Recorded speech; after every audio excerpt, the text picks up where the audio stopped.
না। আমি আল্লাহ পাক রব্বুল আলামিনের কসম খেয়ে বলতেছি, রাসেলস বাইফার সাপ সহ কোনো সাপ আপনাকে কোনো ক্ষতি করতে পারবেন না যদি একটি আমল আপনি করেন।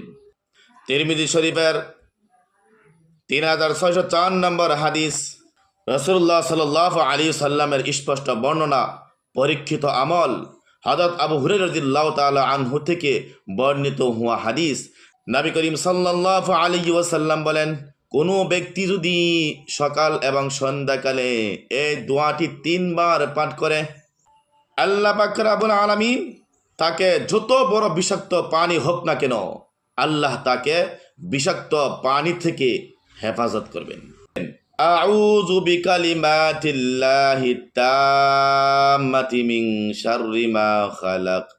অর্থাৎ, ও আল্লাহ, আপনি আপনার সৃষ্টি সব অনিষ্টি থেকে আপনি